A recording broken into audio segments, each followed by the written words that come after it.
William Afton is a character we know a lot, but also a little about. We know what happened between 1983 and, I guess, around 2027, but we don't know anything about what happened prior. So that question that we've had since FNAF 2 is what we're exploring today. Let's do it. And at 10, kids. Now this one is at the top because I know some people would be mad if it didn't make an appearance at all, however this theory has since been disproven. The idea that Afton started killing because he lost his children seems like a reasonable excuse to go on a killing spree, however we know that he designed the Funtime animatronics with their deadly capabilities in mind, since Elizabeth bites the dust thanks to the baby animatronic before her brother bites it in 1983, the same year that William killed Charlotte. So the animatronics were designed for killing before the original missing children's incident of 1985.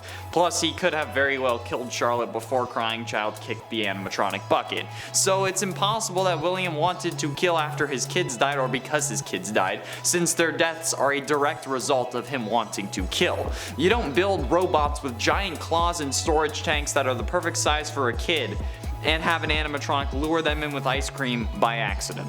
And at 9, tragic origin. There could also be more of a backstory to this character. Maybe he isn't a guy who just snapped one day. Maybe he was the product of a horrible household. Maybe he dealt with from family or in relationships that pushed him to be this kind of person. And honestly, if that is the intended William Afton backstory, that's terrifying. And while serial killers are unfortunately a reality, those that cause their victims to possess robots and then get possessed themselves so that they can only die through fire aren't really all that common in our world. But the existence of the possibility that Afton was inspired by real events that Scott read or heard about implies that there could be a real William Afton running around our world.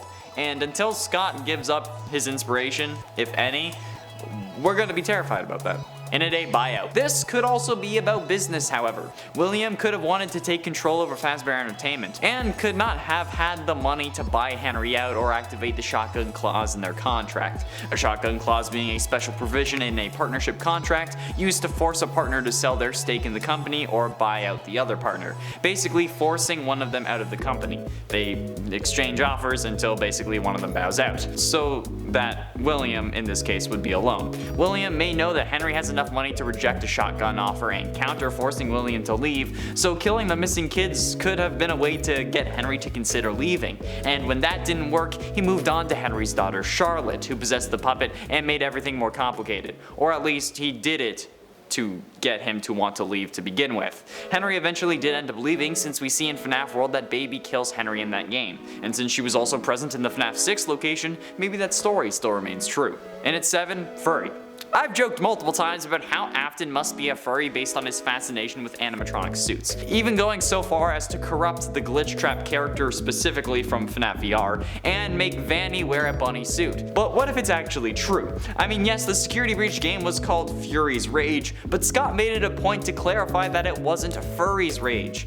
That seems to me like he doth protest too much. Like, what other explanation is there? Vanny is a new killer, but Afton made her wear a bunny suit which already ties her to him. So what's the point of that if not to actively make a point? The man has a thing for rabbits. I don't know if it was Jessica Rabbit or maybe he ended up watching Space Jam too many times, but Afton has got to be a furry. And this could be the reason that he might have been ostracized and turned into a crazy psychotic killer that targets the same demographic that made fun of him in the first place. Luckily, this guy didn't play Pokemon Diamond, otherwise he'd be too happy to see Lopunny. And at 6, caught. There are plenty of reasons William could have started killing. He's a smart and proficient killer at this point, but have we considered the fact that he wasn't always the killer we know? Everyone has to start somewhere. So what if after doing some form of illegal or killer-like activity, he was caught and then had to take his first human life? He could have found Susie's dog on the street and then been caught by her, thus making him need to kill her too. It goes slightly against the story we've come to think, since we assume that he used her dog as a way to lure her to the back rooms and then put her in the Chica suit, but there has to be something more here that we're missing. He could have been caught by her parents maybe and had to kill them, but realized adults put up too much of a fight. Or maybe he was caught torturing the dog by his wife, who he then had to kill, driving him further down the rabbit hole, pun intended. Everything is a possibility until we know the truth. Halfway through, in at number 5, annoying. Look, I'm gonna give it to you straight.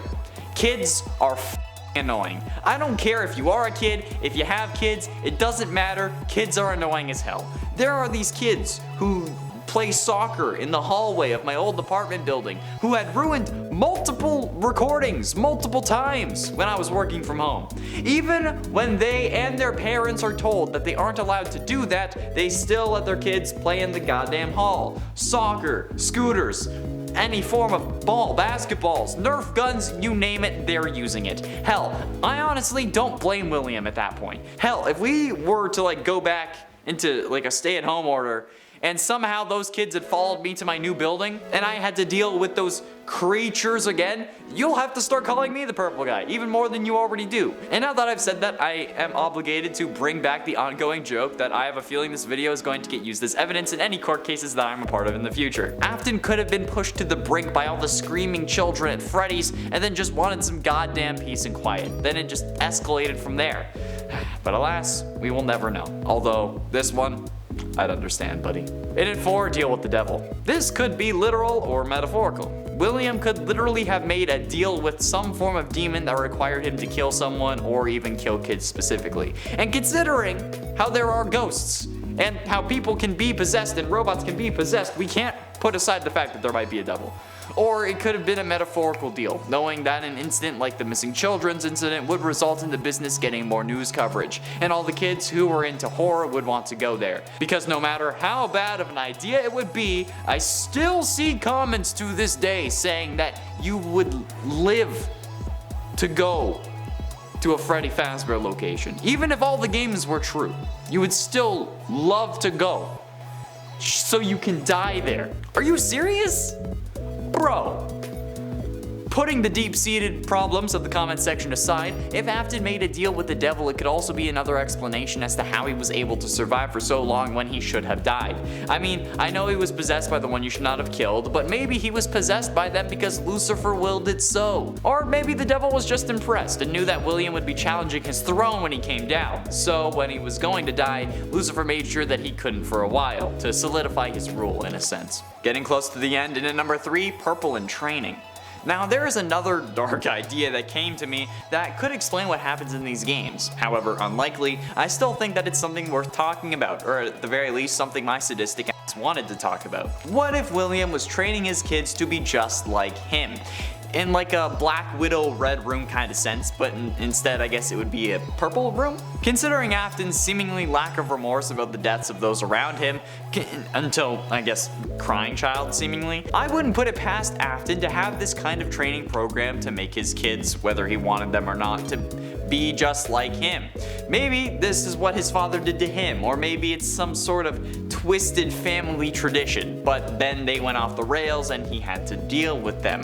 I mean, telling your kid not to go near their favorite animatronic when you seemingly made it to look like her and then allowed it to dispense her ice cream seems kinda mega ultra sus to me. Why? Why did you think that would work? Why? Penultimately, in at number 2, payback.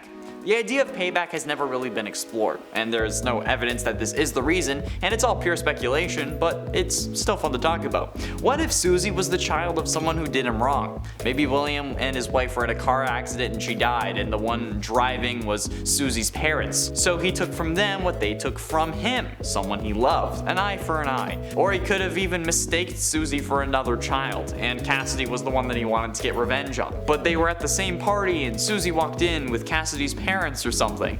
There are a lot of unknown variables out there, and I'm only proposing a few ideas, but revenge is always a motive for murder. And as I said, an eye for an eye, or a life for a life in this case. That one wrong could have caused countless of innocent lives and so much pain and suffering. Hell, he may have wanted to get revenge on Henry, so he killed his daughter and then killed a whole load of kids so that the business would get shut down and he would get to watch him suffer even more after he had already taken his daughter from him. And finally, in at number 1, just for fun.